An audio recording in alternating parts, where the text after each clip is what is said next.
Você quer sentar no meio para aparecer, ele quer aparecer no meio. É painel, cara. Se sair briga...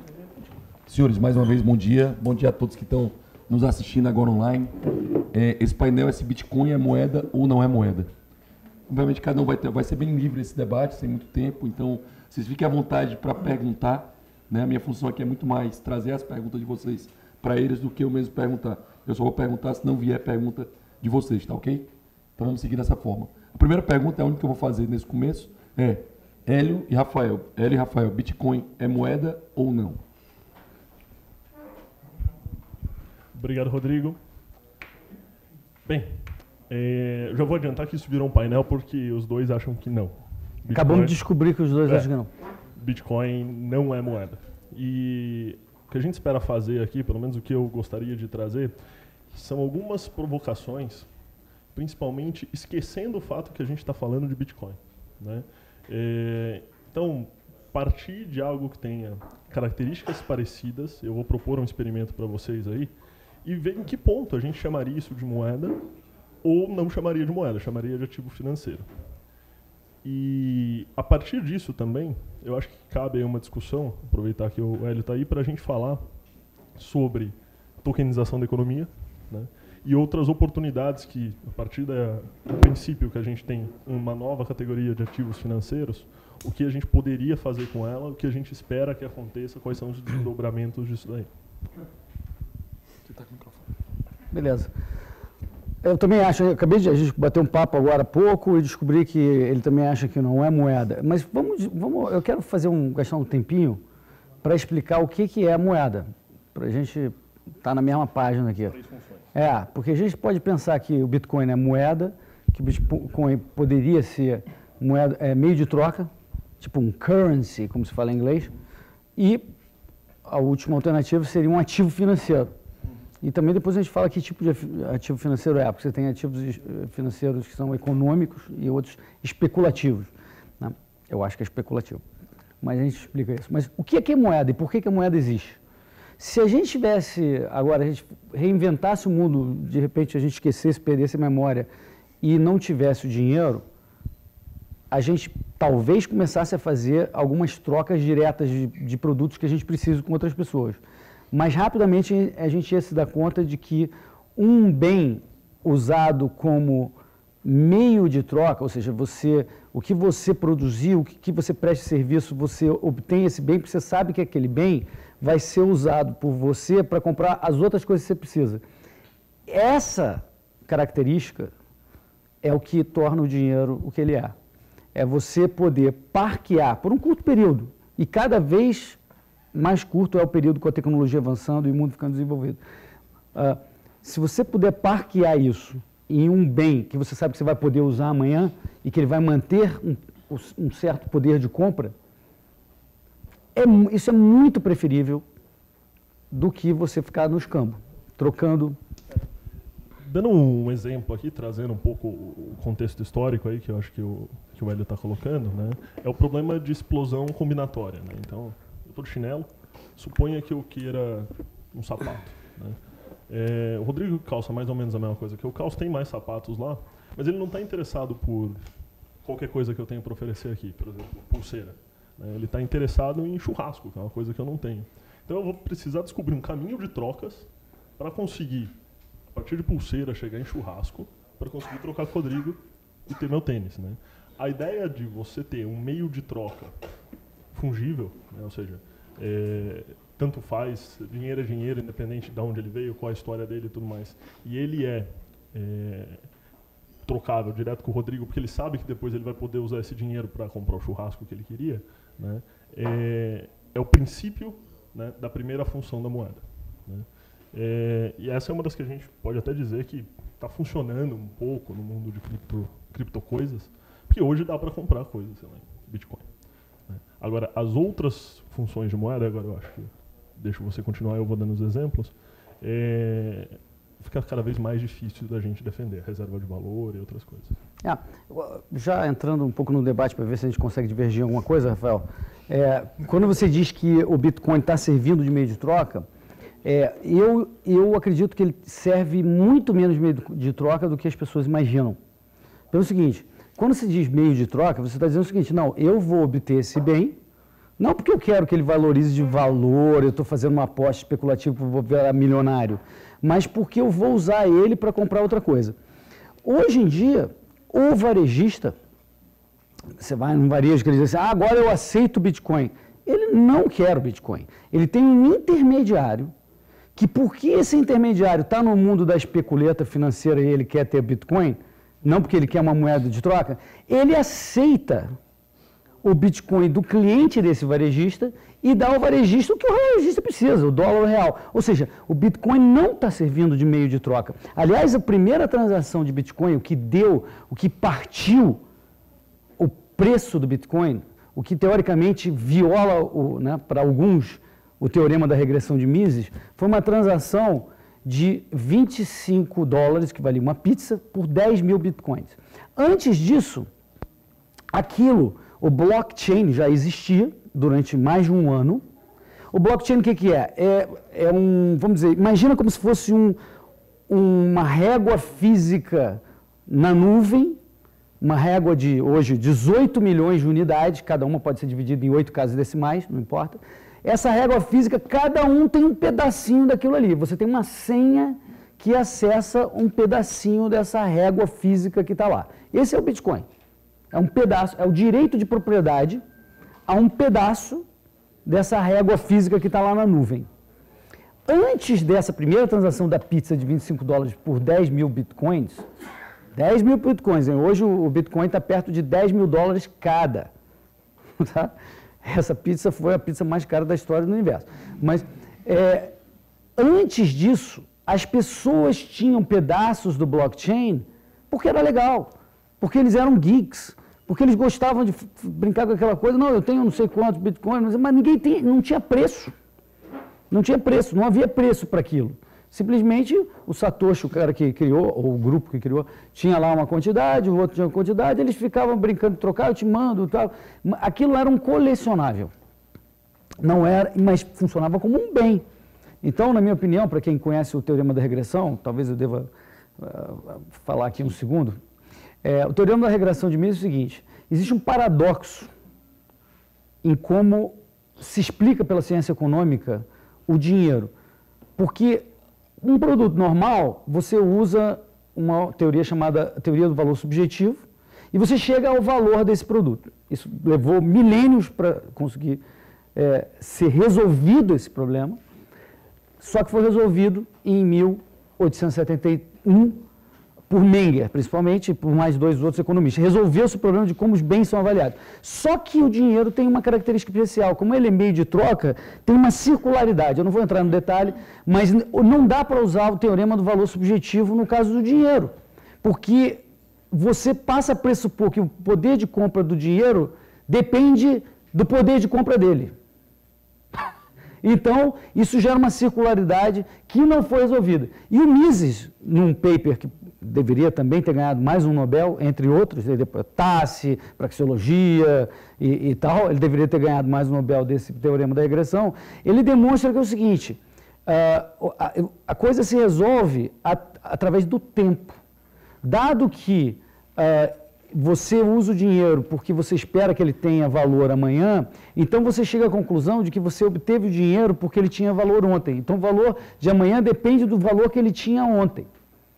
Mas e aí você voltou só a uma casa? Você ainda não resolveu a circularidade. Então qual é o valor? Como é que você chega no valor que ele tinha ontem? Dependia do valor que ele tinha anteontem.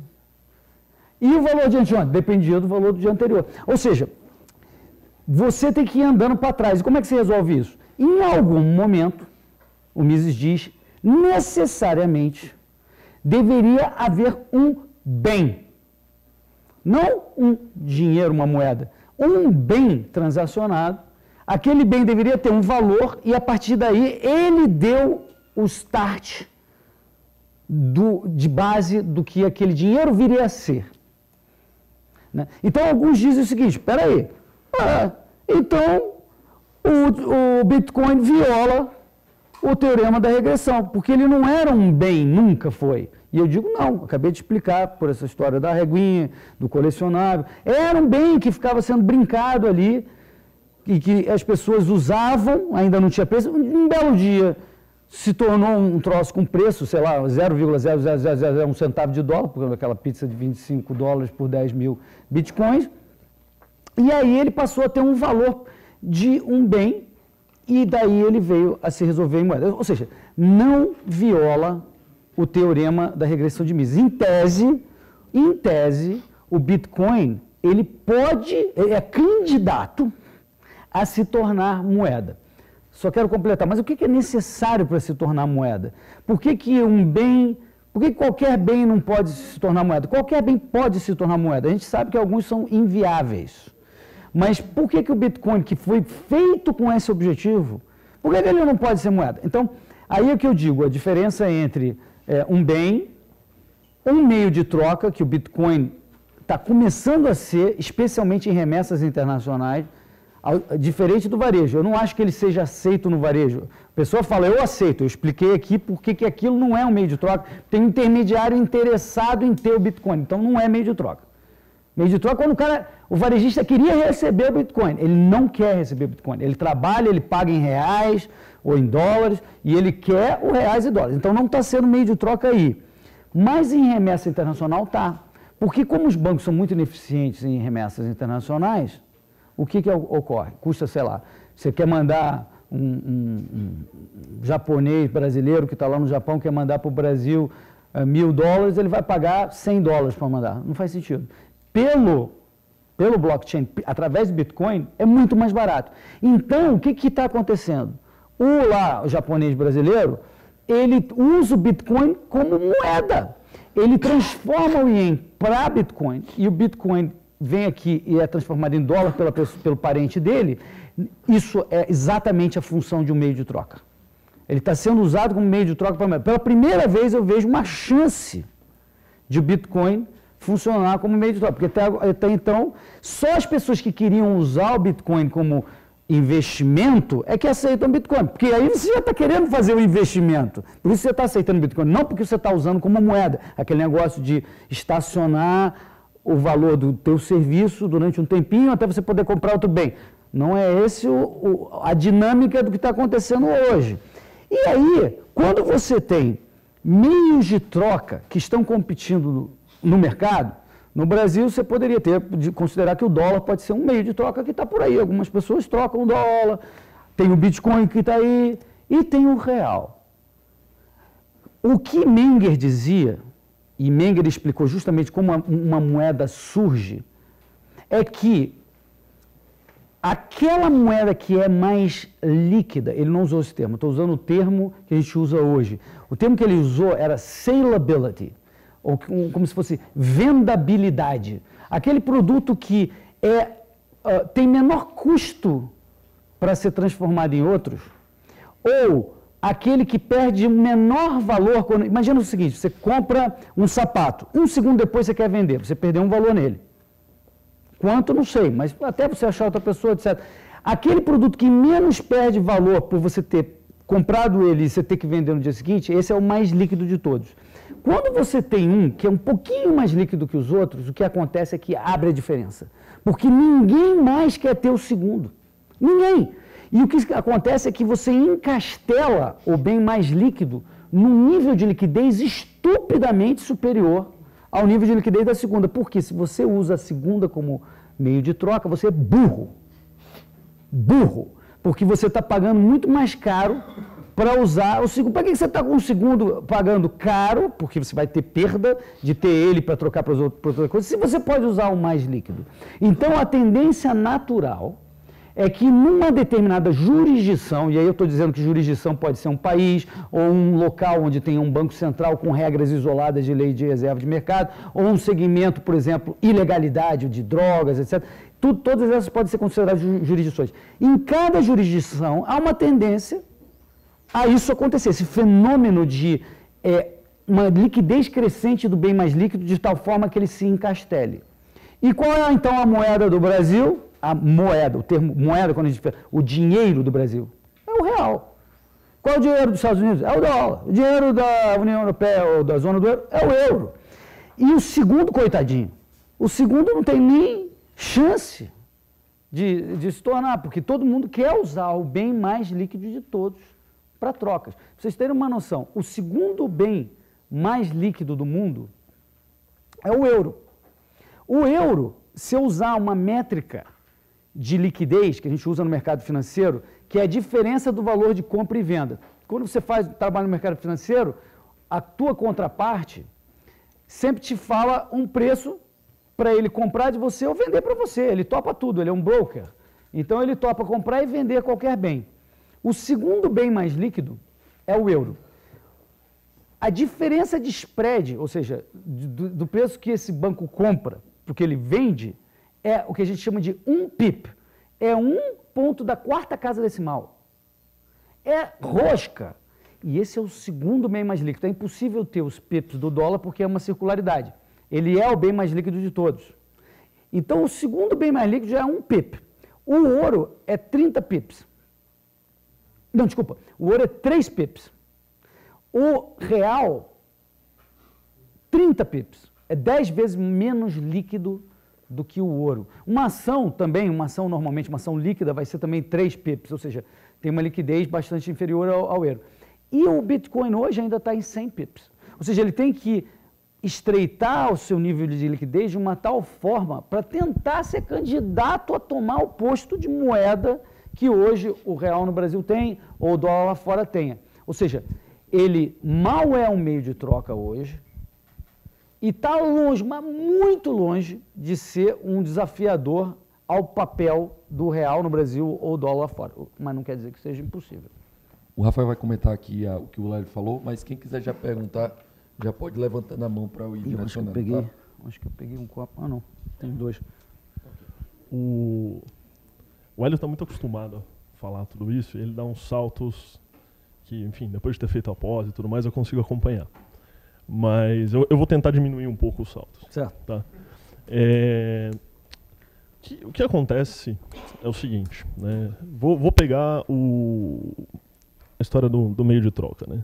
O meio de troca ele tem que ser definido numa jurisdição. Sim. Né? Se a gente olha, então, a moeda fiduciária nacional, né, além de servir como meio de troca de alta liquidez, porque basicamente todos os países do mundo estão sujeitos a curso forçado, né, todos os países interessantes, pelo menos, estão sujeitos a curso forçado, ele também tem uma previsibilidade, né, de valor. Então, R$1 hoje deveria valer mais ou menos a mesma coisa amanhã. Né? Ah, mas poxa, tem inflação. Uhum. Estabilidade de preço, na faixa de 2%, 4% de inflação ao ano é considerado estabilidade de preço. Uhum. Né? E quando a gente olha para um Bitcoin, por exemplo, ou para um outro ativo, né, isso acaba sendo diferente. Entretanto, estabilidade de preço é uma das coisas interessantes para o meio de troca, mas não é a única. Né? Se você sai da jurisdição tradicional, né, onde a gente compra sofá, almofada, essas coisas, né, e vai para o mercado negro, por exemplo, né, só para a gente fazer o exercício um pouco fora, né, o país tal, não, vamos para o mercado negro. Uhum. Vamos. Eu sempre me meto em fazer polêmica, né? Boa. Vamos comprar droga, vamos comprar assassinato, essas coisas. Supondo, né? Só para deixar claro. Isso, né? Está sendo assistido. E aí, o que acontece é o seguinte, às vezes a estabilidade de preço não é tão interessante. Né? O meio de troca numa jurisdição como essa, né, tem outros fatores que podem ser interessantes. Né? No caso, por exemplo, dos criptoativos, né, Bitcoin é um deles, a gente está falando, por exemplo, do quão anônimo isso pode ser. Certo? Então, quando a gente fala, poxa, não, Bitcoin não tem liquidez porque eu não consigo comprar meu misto quente com Bitcoin. Sim, de verdade, você está cometendo uma falha de observador. Você está olhando um mercado, que é o mercado que você, e eu também, quero deixar claro, vivo, que é um mercado legal. Uhum. Né? Mas a gente está ignorando, querendo ou não, 40% do PIB mundial, que é um mercado ilegal. Né? E esse mercado ilegal, ele parece ter liquidez para esse negócio. Uhum. Ele parece não se incomodar tanto com a estabilidade de preço quanto a gente se incomoda. Porque, poxa, eu quero que o meu trabalho de hoje, né, me garanta um nível de sustento para amanhã. Uhum. Tá? E ele começa a dar uma importância muito grande para essa anonimização das transações. Uhum. Que normalmente a gente não dá. Poxa, seu sigilo bancário é, sim, história. Né? E aí, nesse caso, você começa a ter liquidez.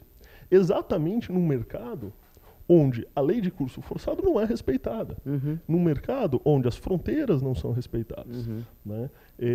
Um mercado onde claramente há necessidade de se fazer circulação de mercadorias e serviços, sem fazer nenhum juízo de valor a respeito de quais mercadorias e quais serviços, tá? No mercado onde toda a regulação é sujeita a ser, bem, ignorada, né? Desde as regulações morais até as regulações financeiras, até. Então, assim, quando a gente analisa, e eu estou fazendo exercício mental aqui de divergir de você um pouquinho. Não, mas eu concordo. Quando a gente analisa, agora você vai ter que dar um jeito de divergir. Quando a gente analisa um mercado como esse, que é um free for all, no final das contas, né, parece que a gente consegue sustentar que através de outras características desse ativo, ele se torna um meio de troca de alta liquidez, né? E, eventualmente, preferencial. Tanto que, você citou a pizza do Gênesis aí, né? Primeiro bem trocado no Bitcoin, mas o grande mercado do Bitcoin, o primeiro caso que deixou a coisa famosa, foi o Silk Road, né? Cujas mercadorias eram exatamente essas. Então, era um site de e-commerce, na Deep Web, né? Estamos falando de Tor, estamos falando de sites que a gente não entra quando, enfim. Ninguém sabe o que é. A gente não entra sem querer. Nessa sala ninguém entra, ninguém sabe o que é isso. Também não recomendo, né? E é um site de, enfim, peer-to-peer, compra e venda de serviços escusos de toda maneira, né? E foi um caso muito grande da inteligência americana para desmontar esse site. O curioso é que acabaram achando o cara. Sim. Porque no final das contas, né, assim, se você confia toda a parte de anonimização na tecnologia, você está sendo um tanto quanto ingênuo, né? Existe toda uma camada de engenharia social que pode ser feita para se descobrir quem fez a transação, quem são as pessoas, né? Existem instalações bonitas como Guantánamo que também podem ser usadas para descobrir essas informações à medida que você tem um suspeito, né? Então, essa é a primeira coisa, né? A gente fala de jurisdição, a gente fala de mercado, a gente não pode esquecer que existe um mercado, existe uma jurisdição, né? E existe alguns casos no mercado do dia a dia. Por exemplo, você poder comprar um apartamento com Bitcoin na Tecnisa, né? Mas ele não quer o Bitcoin. Alguém está trocando por ele. Há de se discutir, dado as características das construtoras incorporadoras brasileiras, se justamente o que interessa o vendedor do Silk Road não é o que interessa as incorporadoras. Mas, né? Entendi. Eu vou traduzir para eles depois. Há de se discutir. Mas essa é a primeira coisa, né? A segunda, sobre estabilidade de preço, essa não tem como discutir, né? Por quê? Estabilidade de preço tem que ser medida contra a economia nacional, no final das contas, né? A terceira, que me incomoda muito quando a gente fala de Bitcoin, inclusive como ativo financeiro, né, é a distinção de posse e propriedade, né? No sentido que, você deu o exemplo da régua, né? Acho que é uma alegoria boa para usar, né? E para você ser dono da régua, num pedacinho da régua, basta que você saiba a senha daquele pedacinho da régua. Vamos pensar que é isso, né? Propriedade sobre essa informação. O João tá tendo um ataque cardíaco quando eu fiz essa analogia. Não, eu também tive. Mas fins didáticos, João. Fins didáticos. Fins didáticos. Mas a propriedade sobre essa informação, né, ela não é passível de proteção, no final das contas, né?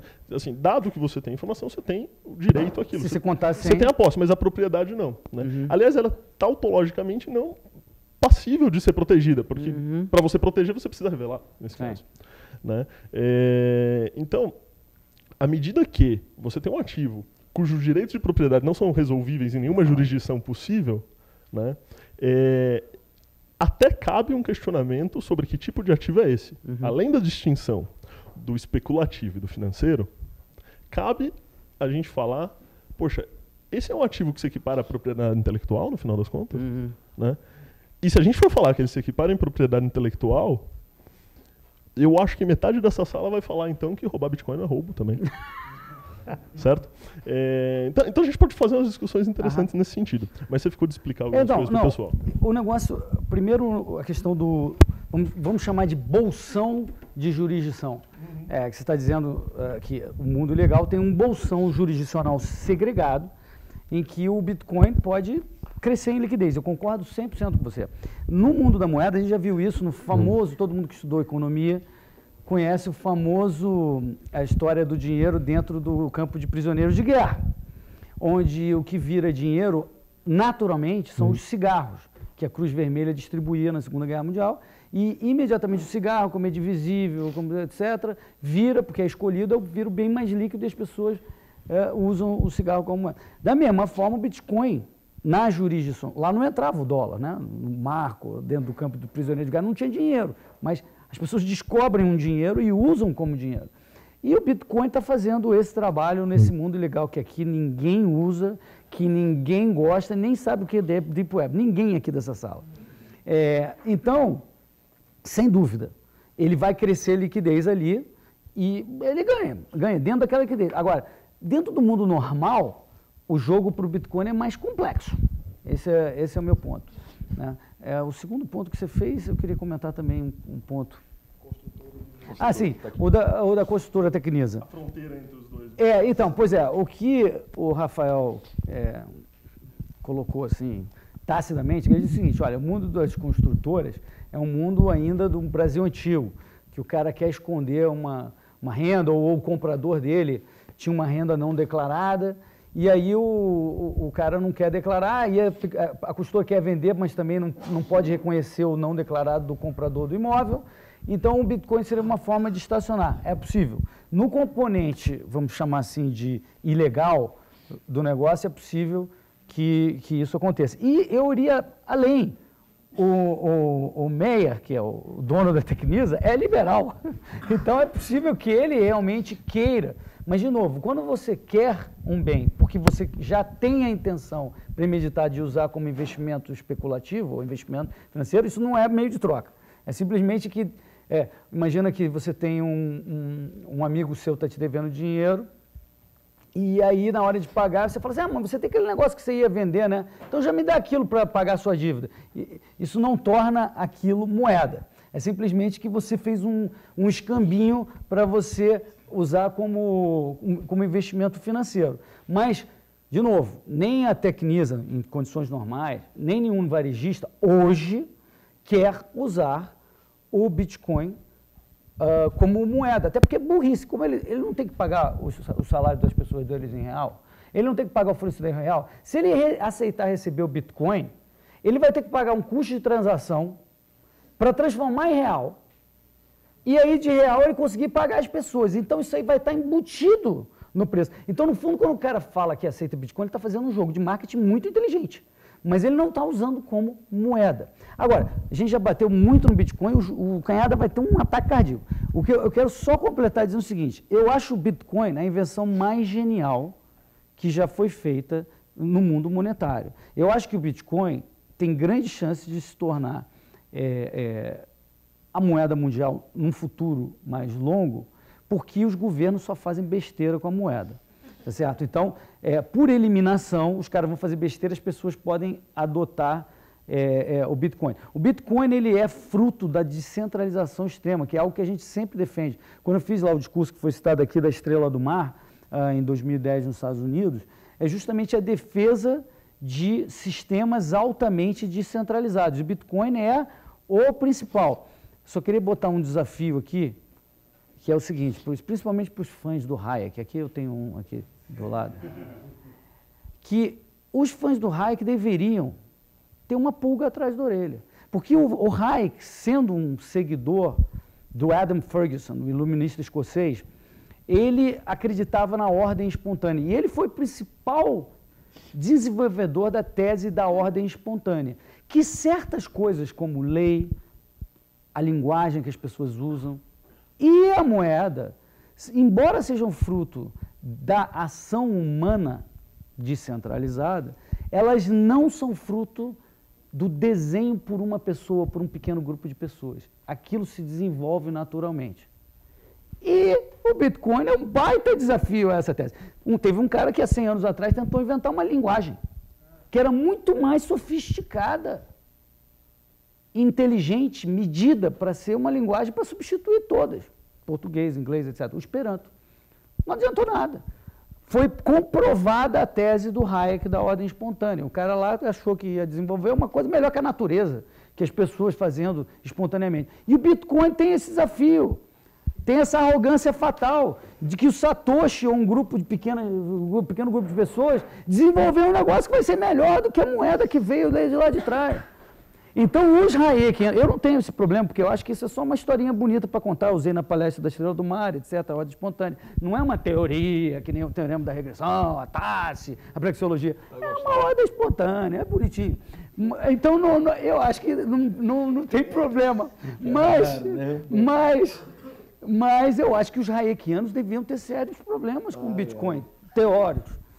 Bem, hayekianos, preparem as foices e as tochas, depois a gente cuida do Hélio. Eu acho que, Hélio, com todo respeito, por favor, eu acho que tem 2 erros de premissa. Diga. O primeiro é o seguinte, Tá ficando legal. independente de alguém ou um pequeno grupo, um pequeno comitê ter proposto alguma coisa, não é isso que constitui a ordem espontânea. Obrigado. O uso que as pessoas fazem daquilo constitui a criação da ordem espontânea. Alguém um dia propôs trocar uma conchinha por alguma outra coisa. E o fato que essa pessoa fez isso não tornou a invenção do meio de troca conchinha, né, uma coisa centralizada, projetada, etc, etc. Como isso evoluiu no tempo, né, e as contribuições da sociedade quanto a isso trouxeram a moeda até aqui. Sim. Com algumas exceções. Exceto no desenho original. Com algumas exceções. Como esperando. Né, que muitas vezes, né, são as exceções centralizadoras que eu acho que são as responsáveis pela maior parte das críticas de política monetária que você tem. Em primeiro lugar, a criação do Banco da Inglaterra, certo? Tá. Onde a coisa muda totalmente. Depois a saída do padrão ouro nos Estados Unidos, etc, etc. Essa sim, você, na minha visão, não defenderia que são parte de uma ordem espontânea. E sim, um esforço deliberado de alterar uma criação de ordem espontânea. Então, se a gente olha para a moeda hoje e defende que a moeda hoje é fruto de uma ordem espontânea, tem uma falha de premissa. Então, essas 2 falhas de premissa, né, para mim, desculpa, elas invalidam um pouco o argumento. Como a ordem espontânea não é um grande arcabouço teórico, então teve fases que a moeda era uma ordem espontânea. Tá tudo certo. Teve fases que a moeda não era uma ordem espontânea até o governo interferir, depois ele passou a não ser, passou a ser uma ordem centralizada, e agora vem falhando, por isso que o Bitcoin tem e aí a questão, na verdade, é a seguinte, né? Eu vou citar o terceiro evento, que provavelmente você não gosta dele também, né? Kublai Khan, lá na Mongólia, né, resolve fazer o curso forçado da moeda, né, em papel ainda por cima. Né? Maravilhoso. E o curso forçado, né, ele é um gerador de liquidez através de sangue. Todo mundo sabe o que é curso forçado. Se obriga o uso... Dá só uma explicação. Né? Tá bom. Curso forçado é o seguinte, você não pode se recusar a aceitar o real, por exemplo, como meio de troca no seu estabelecimento. Você não pode, é crime. Né? Você pode, por exemplo, não receber cartão de crédito, tudo bem. Né? Mas se você vende alguma coisa, você tem no Brasil obrigatoriedade de aceitar isso em denominação de reais. Né? Você pode não gostar de um meio de pagamento, tudo bem. Pode não receber dinheiro em espécie, tudo bem. Mas a denominação de pagamento e os contratos no Brasil, etc., tem que ser em reais. Isso é curso forçado. E isso faz com que, né, através dessa coerção, né, que é parecida com o que os hayekianos vão fazer com você depois, a liquidez surja. Né? Então, se você está dizendo que o Bitcoin ele tem um desafio, mas ele tem uma chance, como você vê essa chance, né, num cenário onde ela é extremamente suprimida, né, pelas leis de curso forçado? Né? E é por isso que eu resgato a jurisdição onde a lei de curso forçado não é importante, não existe. Para trazer isso no debate. Porque eu acho, com, de novo, todo respeito, que a gente tem que... Adoro, né? Com todo respeito. É porque é o presidente, né? É outra coisa. Né? Eu acho que a gente tem que analisar a capacidade dessa ideia viver dentro dos próprios méritos dela. Né? Então, poxa, dentro de um mercado livre, por mais, enfim, contrassenso que pareça a gente defender o mercado negro como um mercado livre, né? Embora Hayek era um dos que argumentava isso em relação ao socialismo, a coisa parece se sustentar. E dentro do mercado natural, ela não se sustenta por mecanismos artificiais. E eu não estou falando necessariamente do Bitcoin. Por exemplo, a gente poderia ter competição entre moedas, que era o que acontecia antes da criação do Banco da Inglaterra. Né? E elas se sustentavam. A grande sacada do curso forçado, na verdade são duas, né? Primeiro, possibilitar essa liquidez, que me parece um caminho que não tem volta. Tá? Então eu bato aqui, né? Do jeito que é hoje, Bitcoin jamais será moeda, porque não baterá essa liquidez. Tá?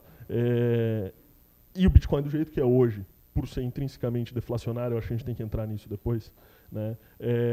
Também não é compatível com o sistema mental das pessoas, de como o valor se mantém. Né? E não ser compatível com o sistema mental das pessoas requer uma reeducação, requer quase uma revolução financeira. Eu acho que isso é perigoso. Por isso a gente tem hoje conversa sobre stablecoins. Mas o principal, né, é isso.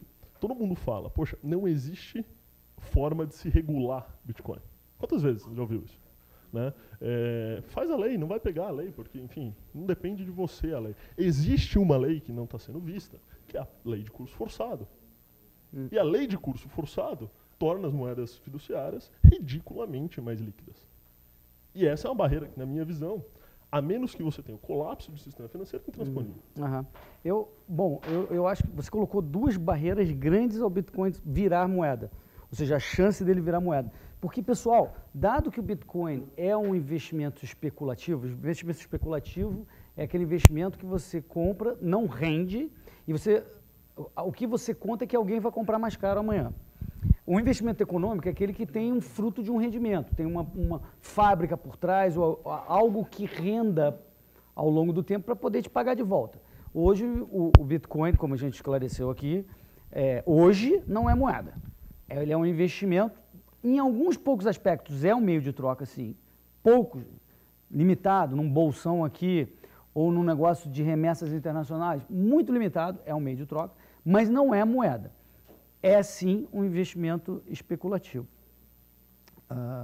Para ele se tornar... Qual era você estava dizendo... As duas objeções a que se torne moeda no futuro, que o Rafael está colocando, que são mais fortes do que eu imagino, que é o curso forçado da moeda. Ele basicamente está dizendo, jogando a toalha. Se tiver o curso forçado, é a arma do governo, ele pode colocar na prisão. Cara, não vai rolar, ninguém consegue competir com isso. O segundo poxa, como o Bitcoin tem uma tendência a que os preços referidos em Bitcoin caiam, isso as pessoas não estão acostumadas com isso também eu acho que não vai vingar por causa disso. Eu não tenho nenhuma das duas objeções. Pelo seguinte, porque eu acho que o governo faz muita besteira. Então, por mais que tenha o curso forçado da moeda, esse bolsão que hoje é só no segmento ilegal, pode se tornar um outro bolsão ali, ou os varejistas podem começar a aceitar realmente o Bitcoin. E aí eu quero ter o Bitcoin. Se isso acontecer, não tem nada que impeça isso. Aí o varejista quer receber, ele vai pagar algumas pessoas em Bitcoin, por isso que ele vai receber em Bitcoin, porque tem uma opção de gente querendo receber também em Bitcoin, então ele vai aceitar o Bitcoin e passa todo mundo a aceitar o Bitcoin, independente do curso forçado da moeda. Isso é uma coisa. Eu vejo que o desafio é grande, mas não impossível, assim, fatalista, como você está colocando. Na questão deflacionária, eu não vejo problema algum. A gente aqui no Brasil, então, especialmente que viveu, tem que ser simétrico, a gente viveu com moeda inflacionária a vida inteira e continua sendo inflacionária, um pouco menor, mas continua. Isso não é problema nenhum para a gente conviver. Para ser deflacionário é simétrico, na minha opinião, não tem nenhum problema de você conviver com queda de preços de computadores, por exemplo. Todo ano cai o preço do computador, do celular, etc. A gente não vê problema nenhum nisso. Então, aí eu também não vejo problema. Eu vejo que o Bitcoin pode sim se tornar moeda, tem chance, mas o desafio é grande. Mas não, assim, como você colocou, é quase impossível. Assim, uma coisa... Pessoal, o Rafael aqui está se coçando para responder, obviamente. Lei de curso forçado é facilmente revogado. Basta ter um congresso pronto para isso. João Canhada, da Foxbit.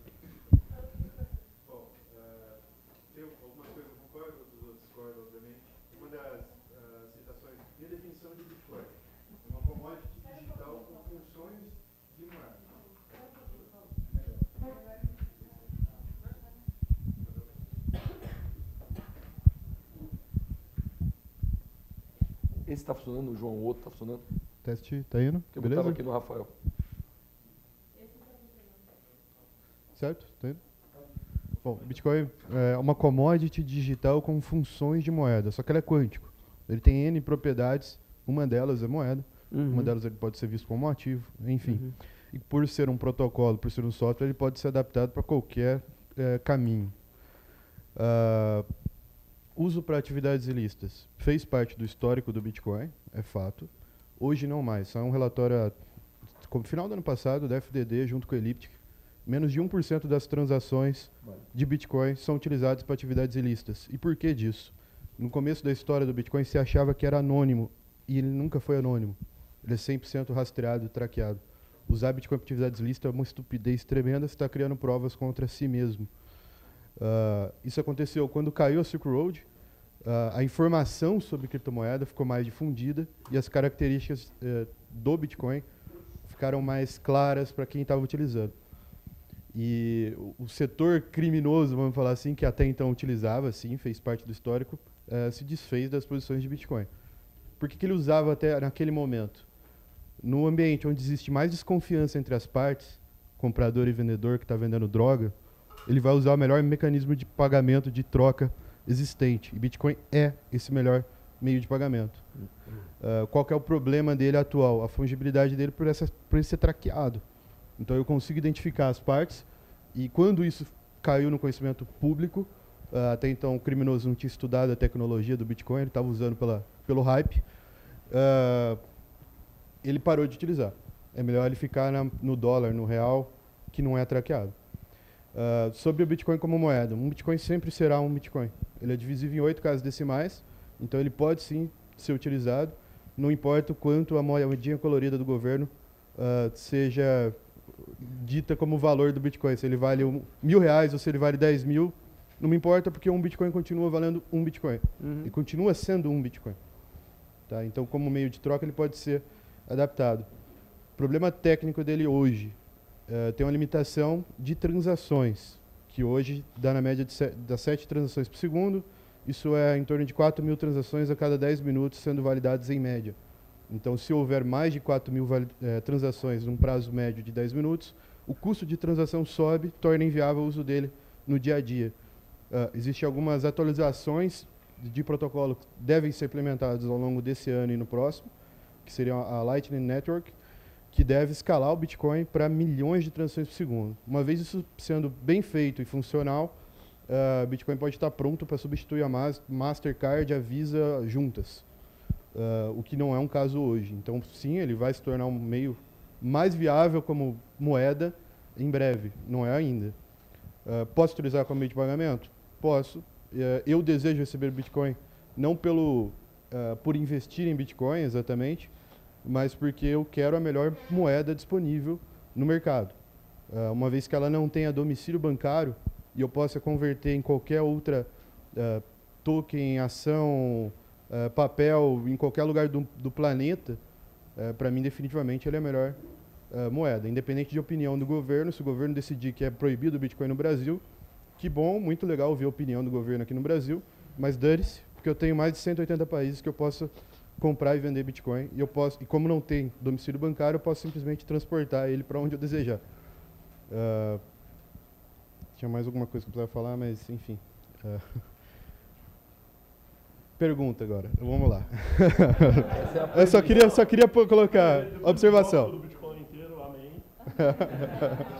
Só queria pôr essa observação, essa pequena observação. Se você tivesse a opção de escolha, né, o fluxo cursado ele acaba de fato complicando o uso de Bitcoin no dia a dia e qualquer outra moeda no dia a dia. Perdi a minha, enfim. Se não houvesse curso forçado.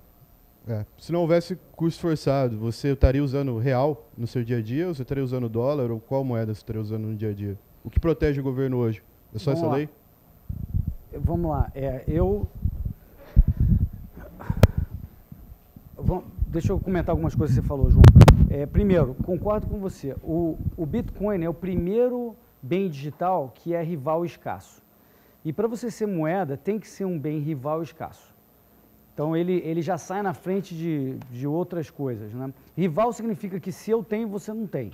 É isso. Escasso é que tem uma quantidade limitada de bitcoins. E também. Então, Bitcoin satisfaz as duas principais características para um bem ser moeda. E, na minha opinião, o Bitcoin é melhor que ouro, por exemplo, que também é rival escasso, não é digital, mas é rival escasso. E é melhor, obviamente, do que uma moeda gerenciada por um burocrata, não há a menor dúvida. Todo o desafio é o desafio de estreitar a liquidez e suplantar a liquidez, desafiar a lei de curso forçado da moeda, esse tipo de coisa. Eu não vejo nada que impeça isso. Só acho que o desafio é tremendo, enquanto isso você está parqueado num investimento especulativo, torcendo para que outro cara te tome, não você, mas a maioria, 99% das pessoas, torcendo para que um outro cara pague mais caro pelo que você pagou de um negócio que não tem rendimento. E esse é o jogo complicado aqui de investimento em Bitcoin. Né? Você na Foxbit, você está falando sobre sua estratégia de investimento, mas você na Foxbit tem que pagar a galera em real, pô. Se você topa receber em Bitcoin, você vai colocar em situação trabalhista delicada agora. Não, eu não... Então, ótimo, você tem algumas pessoas que, por uma grande sorte, querem receber em Bitcoin e você já paga o cara em Bitcoin. Mas todos os seus custos lá, tu vai pagar em real. Se você receber o Bitcoin e tem que transformar em real, tu está pagando um custo desnecessário. Você deveria estar recebendo em real, mas obviamente você vive do market de Bitcoin, você vai receber Bitcoin sempre. Mas eu entendo, mas o problema uma coisa é a tua decisão, João, de investimento, do que você quer fazer com a tua poupança. Tudo bem, você fala Bitcoin vai me facilitar e tal. Outra coisa é o que você usa como meio de troca. E na minha opinião, Bitcoin só vai ter um valor sustentável lá na frente se ele for um desafiador a ser moeda, a ser o bem mais líquido de todos. Então, aí eu acho que é uma outra coisa. Você me perguntou o que eu usaria hoje. Muito simples. Se hoje, no dia de hoje, eu estou falando aqui, que dia é hoje, gente? 3 de fevereiro. 3 de fevereiro. Acabou a lei do curso forçado da moeda, eu simplesmente faço uma pergunta, qual é o bem mais líquido da economia? Vai continuar sendo o real hoje. Então eu vou aceitar o real. Amanhã, provavelmente vai ser o real. Daqui a uma semana, provavelmente vai ser o real. Provavelmente daqui a um ano vai ser o real. E durante algum tempo, o Banco Central, até pela força da nova competição, vai ficar mais comportado, vai emitir menos. Então ele vai tentar se sustentar como um bem mais líquido por mais tempo. Pode ser que o dólar tome o lugar, e aí eu vá usar o dólar. Mas certamente eu não usaria o Bitcoin nessa primeira fase, vamos dizer, primeiro ano. Eu duvido que o Bitcoin dê um salto e tome a liquidez ou do real ou do dólar. Não comentou a curso forçado. Rapaz, eu já frequentei essa igreja. De verdade, esse é o gospel do Bitcoin, você defendeu muito bem. Eu quero ser seu amigo, mas eu vou fazer a posição do herege agora, então. A primeira coisa, né, só para explicar aí, né, no Bitcoin, da forma que o blockchain é proposto, né, as transações são 100% verificáveis e rastreáveis, as identidades das pessoas não, e para você fazer esse salto, você tem que fazer um salto do online para o offline, né, e aí cai no salto de você descobrir quem tem o conhecimento, né, sobre uma senha, no final das contas. Né? E descobrir quem tem um conhecimento pode ser impossível, se esse conhecimento reside só na cabeça dele, né? Ou pode ser possível por uma série de maneiras que isso tenha acontecido. No desmonte de várias operações ilegais em Bitcoin, né, isso aconteceu através de engenharia social, através de pressão policial e tudo mais. E ainda bem que aconteceu, ninguém quer que as coisas funcionem dessa maneira. A consequência disso, né, é que hoje, e aí, enfim, você vai perceber que eu estava falando em criptoativos em geral, né, você tem outros criptoativos que buscam, né, oferecer tecnologicamente uma outra camada de anonimização, né, e esses criptoativos se tornaram interessantes no uso, por exemplo, desse mercado negro. Que é o meu ponto, basicamente é o seguinte, né, coisas que servem como bens de troca, eles servem como bens de troca por uma série de fatores de interesse. Né? Liquidez é um deles, e liquidez é o mais importante para as pessoas comuns. Você falou sobre o que acontece se a gente não tivesse o o curso forçado, o Rodrigo falou, curso forçado é uma lei, dá para revogar, tá tudo certo, né? O Hélio, eu acho que ele vislumbrou, mas ele parou o argumento no meio porque tinha pergunta. Na verdade, as duas coisas, né, o curso forçado e a moeda ser, o ativo ser intrinsecamente deflacionário, explico, né? Existe uma quantidade limitada de bitcoins possíveis, né? Assim como existe uma quantidade limitada de ouro possível no mundo, né? Então, à medida que a economia cresce, enfim, depois do renascentismo a gente entrou numa visão que o mundo da economia sempre vai crescer. À medida que a economia cresce, se você indexa ela em qualquer coisa que tem uma quantidade limitada, né, os preços vão ser intrinsecamente deflacionários. À medida em que você tem o seu bem de troca, sua reserva de valor intrinsecamente deflacionário, o argumento econométrico dessa história, né, é de que as pessoas preferem não gastar. Porque, sinceramente, né, por que eu vou gastar algo hoje se amanhã ele vai valer mais? Né? Assim, a história inteira... vai valer mais. Intrinsecamente deflacionário. Né?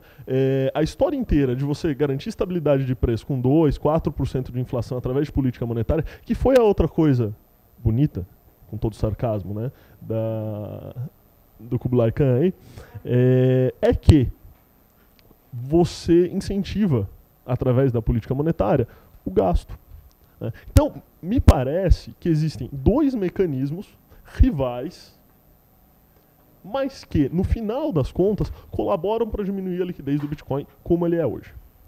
E aí a sua comparação do Bitcoin com ouro, a comparação do Bitcoin com ouro que você fez também, me é uma comparação muito cara. No sentido que eu acho o Bitcoin um negócio legal pra caramba. Eu acho que como reserva de valor, ainda com potencial deflacionário, é uma puta ideia. Como bem rival e escasso, e a maneira que ele se tornou tecnicamente bem escasso, é linda, a gente pode conversar sobre isso depois, é uma puta ideia. Mas, sem que as pessoas tenham uma mudança de comportamento, entendimento econômico, né, para passar a se entender numa economia intrinsecamente deflacionária, o que me parece é que o Bitcoin vai ser um ouro. Né? O ouro ele é aceito como meio de troca no mundo inteiro, em mais de 180 países. Né? Mas ele não é o preferencial. Né? Na verdade, ele é das reservas de valor preferencial. Né?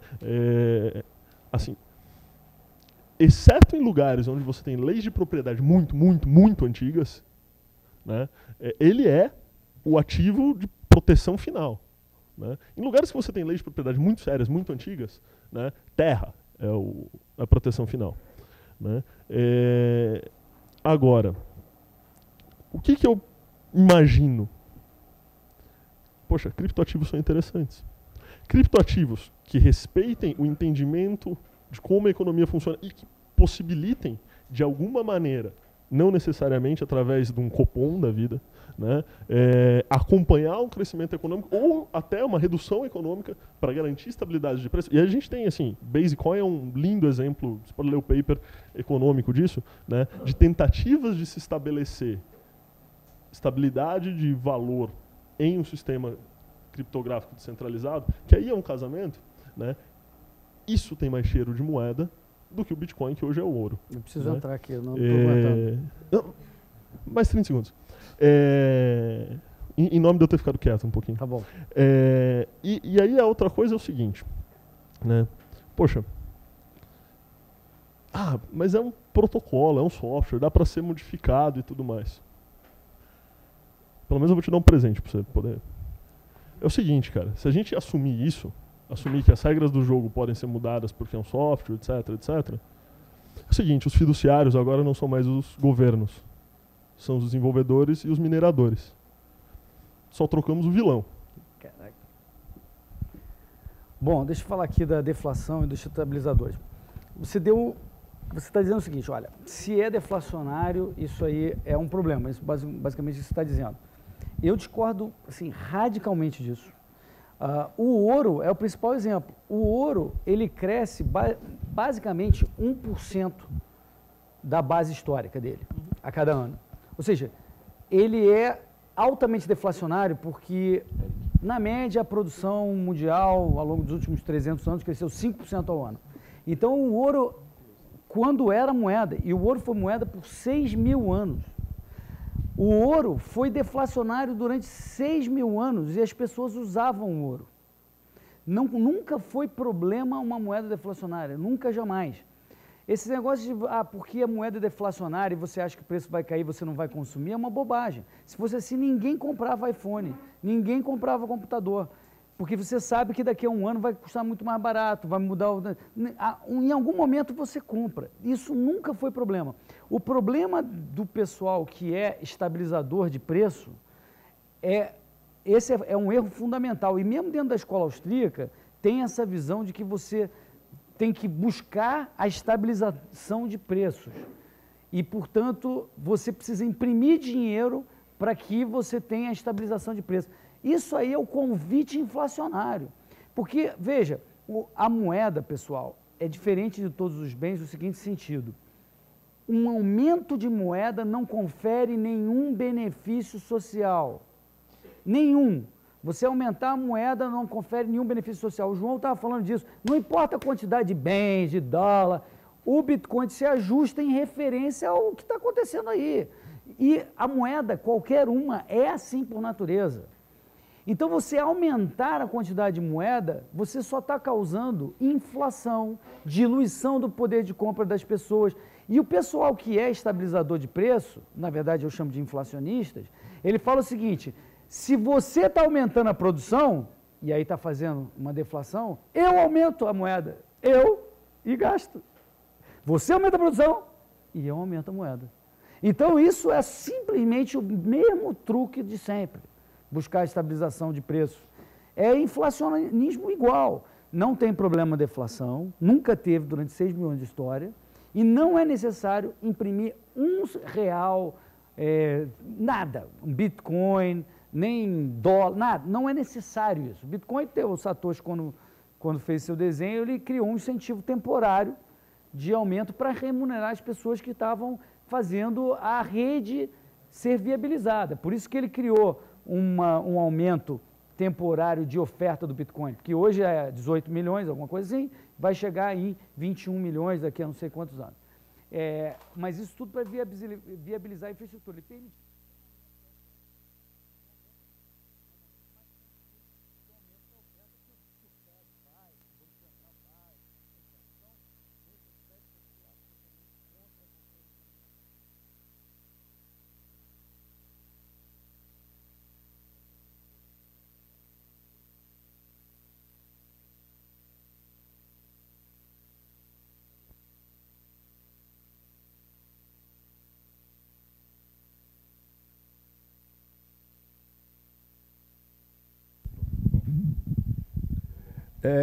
Dentro do quadro apresentado dos dois lados, tanto do Hélio como do Rafael, eu estou visualizando que, veja bem, hoje o Bitcoin ele seria um caminho de transporte mais simplificado, desburocratizado, de você, na Ásia, vamos supor, uma empresa da Ásia precisa mandar um dinheiro para o Brasil.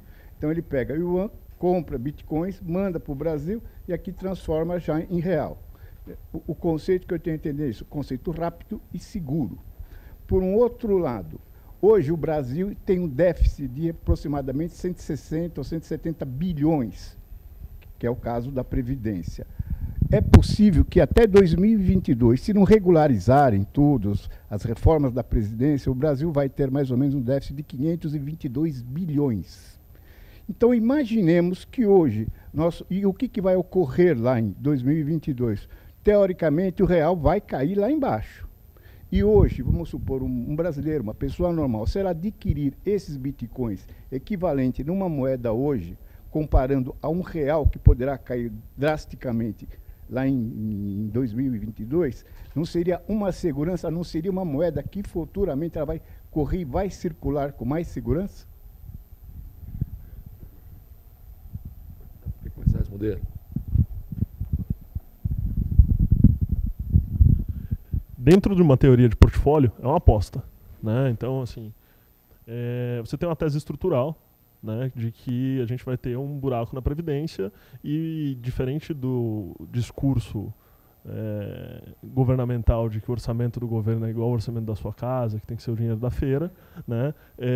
Em casa a gente não consegue imprimir dinheiro, o governo consegue, e a sua tese estrutural é que será impresso dinheiro, será tapado nominalmente isso, será um calote em branco, né? E a consequência disso é que, em decorrência desse movimento, o valor do real, com outros ativos não sujeitos a esse movimento inflacionário, vai cair. E você está colocando o Bitcoin como uma aposta disso, né? Um desses ativos contra o qual o real vai cair.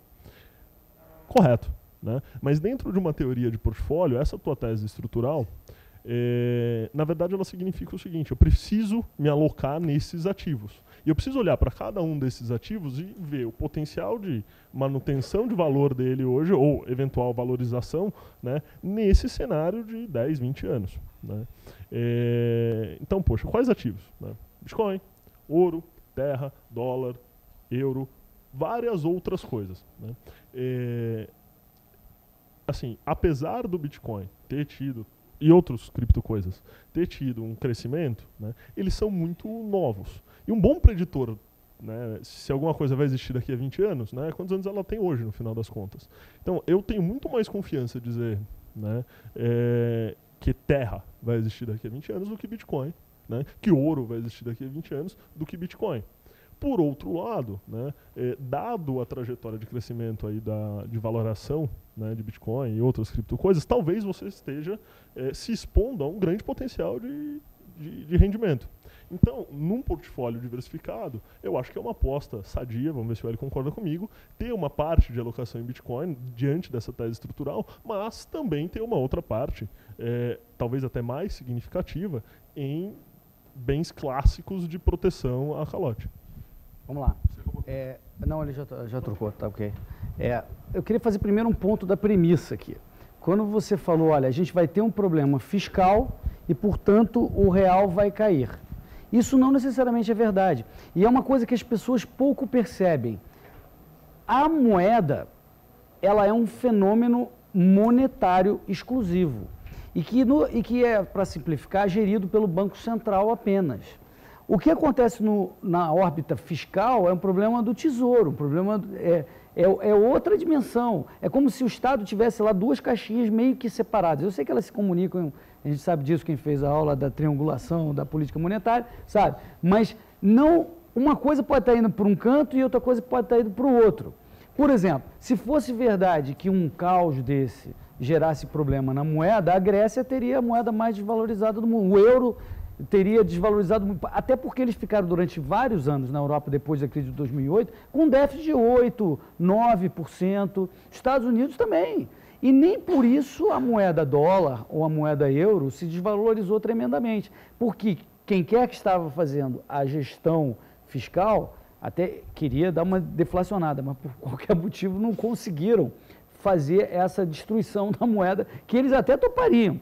Ou seja, o que eu quero dizer é que você pode estar tendo uma crise fiscal grande no Brasil e a moeda, se tiver lá o Ilan ou sei lá quem que está fazendo uma gestão organizada da moeda, você não necessariamente vai ter uma proteção. Agora, se você está vislumbrando um cenário de caos, assim, uma coisa bem catastrófica, eu concordo 100% com o que o Rafael colocou e os itens que você tem que considerar como seguro para a tua posição. Agora, seguro, normalmente, você não bota 100% da sua posição. Você compra uma percentagem, sei lá, 30%, 40%, você pode colocar em coisas que são típicas de seguro, como ele mencionou, mesmo que não rendam. O que significa renda? Não é valorizar, é que não tenha um rendimento, porque não é uma fábrica, não é uma empresa, ou não é um título de dívida que paga juros. Então, se você tem um seguro, seguro é um troço que não te dá rendimento. Então, cuidado para não ter demais também. O que dá rendimento para a nossa carteira ao longo das décadas, e eu falo isso na minha mentoria em detalhe, eu explico como você tem que montar a tua carteira, são coisas que rendem. Você tem que ter Se você acha que o cenário é mais ou menos normal, com aquela, sempre tem chance de acontecer uma catástrofe, mas se você não acha que vai acontecer já, você tem que ter na maior parte da sua carteira coisas que rendam. Né? Coisas em investimento em empresa, ou em título de dívida que rendam, ou em outros aluguéis, imóveis que deem aluguel. Agora, se você está achando que está chegando perto da tal crise, você aumenta a quantidade de ativo de proteção. Você pode aumentar o ouro, você pode aumentar o Bitcoin, você pode aumentar a terra, mas cuidado, para a sua carteira funcionar ao longo das décadas, você tem que ter ativos que rendam. Eu vou fazer bloco de 3 perguntas, tá? Porque só faltam 5 minutos. Então, bem resumido, objetivo, tá? Aí pergunta os 3, tá? Então, bom dia. Minha dúvida é em relação ao que o Rafael falou sobre a diferenciação entre posse e propriedade. Minha dúvida é assim, fazendo uma analogia bem simplista, mas eu acho que, para ser objetivo, eu vou fazer essa daí mesmo. Digamos que eu tenha uma bicicleta e eu te venda, você me paga em dinheiro mesmo, seja ou qualquer outro bem, uma permuta pura, ou escambo, né? E aí você está andando com ela na rua e você para em algum lugar e fixa ela num poste com aquele cadeado. Então, o que permite que alguém pegue aquela bicicleta de lá e leve embora é a senha do cadeado. Então, isso faz com que você deixe de ser proprietário da bicicleta. Então, Você perde a posse. tá, perde a posse. E o do Bitcoin? Qual que seria a diferenciação entre alguém descobrir tua senha do cadeado e roubar a bicicleta, e o cara descobrir a senha da tua carteira e roubar?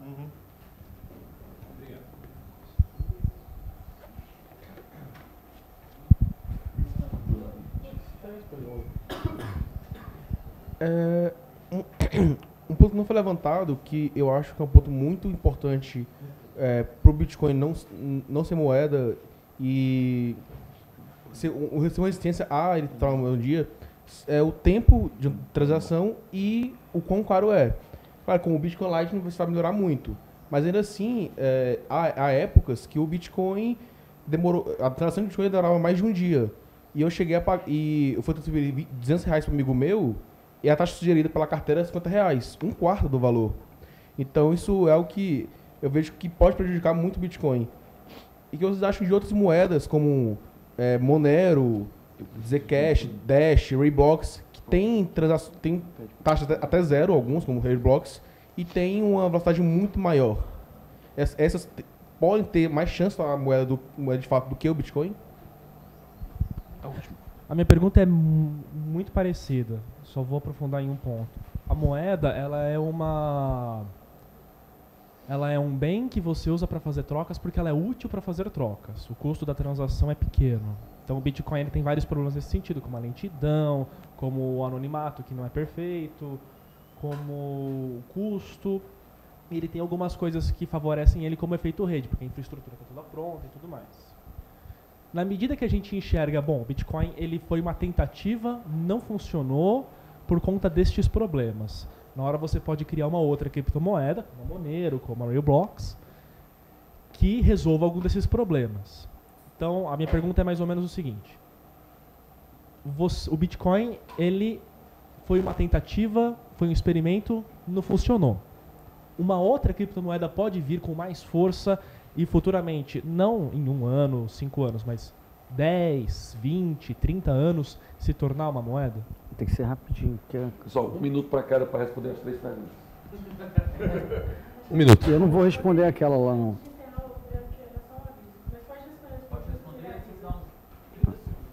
30 segundos. A sua, né? Você tem todo um arcabouço de registro de propriedade, né, que permite que você use da polícia, por exemplo, para recuperar isso, né? Então, assim, você perdeu a posse do seu bem, mas você pode fazer o enforcement da sua propriedade e recuperar essa posse. No Bitcoin isso não é possível, né, porque você perdeu a posse, na verdade, né, de uma unidade de conhecimento que nunca mais vai voltar, né? E não existe um mecanismo de enforce para que alguma polícia ou algo que funcione como possa te garantir isso de volta. Então, assim, só existe a posse, não existe de fato a propriedade, porque você não tem isso como um direito. Propriedade é direito, né? Pegando a de vocês, né? Sim, né? Mas aí a gente está discutindo uma coisa que é a seguinte: no final das contas, Poxa, a gente deu sorte, o Bitcoin deu certo, a primeira fez muita, assim, de verdade, né? O primeiro cara que tentou escrever alguma coisa, né, provavelmente não conseguiu, o primeiro cara que tentou fazer fogo não conseguiu, mas a primeira criptomoeda chegou até aqui, né? Então a gente deu sorte. Normalmente não é assim que as coisas acontecem. Existe um processo de criação destrutiva, né? Eu acredito que criptocoisas, né, a gente vai ver muita coisa legal saindo dali, né? A minha aposta é que a gente tem algo hoje que a gente chama de bolha transformativa. A gente está trazendo a valor presente um impacto de uma tecnologia, né? A gente não sabe quais são os vencedores dessa tecnologia, como nós não sabíamos quem eram os vencedores da .com, a gente não sabia quem eram os vencedores da automobilística no começo do século 19, 20. Então, a gente está fazendo isso, né? Mas quando a gente está fazendo essa discussão de Bitcoin, na verdade, é uma discussão que não é sobre o Bitcoin especificamente. A gente dá uma escorregada, mas sim sobre o conceito, né? E as barreiras que a gente colocou aqui são sobre o conceito, na verdade. Então, por exemplo, o problema de liquidez, dada a existência de curso forçado, é do conceito, né? E vamos ver como a coisa se resolve através da ordem espontânea. A ordem espontânea, enquanto é espontânea, eu acho que funciona. Só que quando ele criou, não foi espontâneo, foi a criação. Essa é a nossa divergência. Bom, eu concordo com a tua resposta para ele, 100%. E eu também concordo quando você diz que o Bitcoin foi um sucesso, não um fracasso. Eu acho que, como assim fracasso? É um negócio que vale mais de 100 bilhões de dólares, tem um universo gigantesco de pessoas transacionando.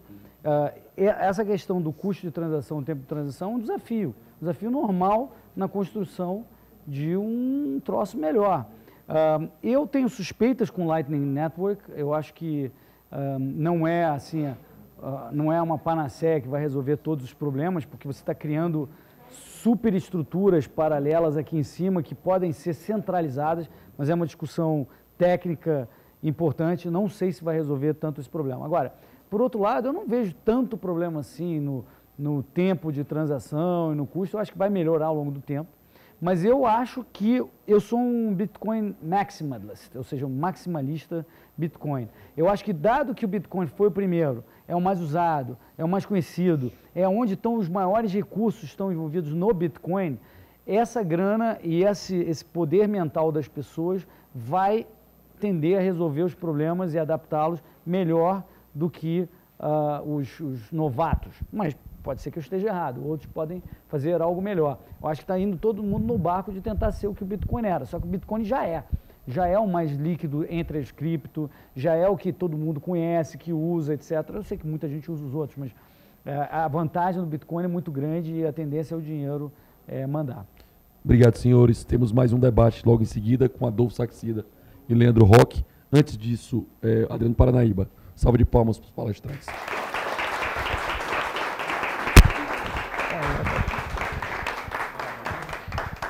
Pessoal, só para informá-los, na última revista da Mises, na nossa publicação acadêmica, tem um artigo do professor Walter Block.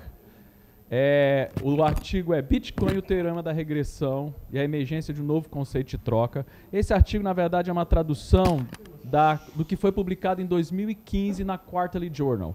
Então, para o pessoal aqui que curte Bitcoin, que curte a pegada acadêmica, vale a pena, de repente, fazer um artigo de revisitar o que o Walter Block e a Laura, né, que é a coautora junto com ele, discutiram no momento e se cabe uma revisita dentro da discussão acadêmica sobre Bitcoin, que eu acho que é muito importante nós, como entusiastas do Bitcoin, das criptomoedas, gerar conteúdo acadêmico sobre essa discussão, tá joia, pessoal? Então, convido vocês a lerem um artigo, ele faz uma discussão bacana em apresentar o teorema da regressão do Mises e a gente propõe uma revisita desse artigo, tá bom? Muito obrigado e até o próximo debate.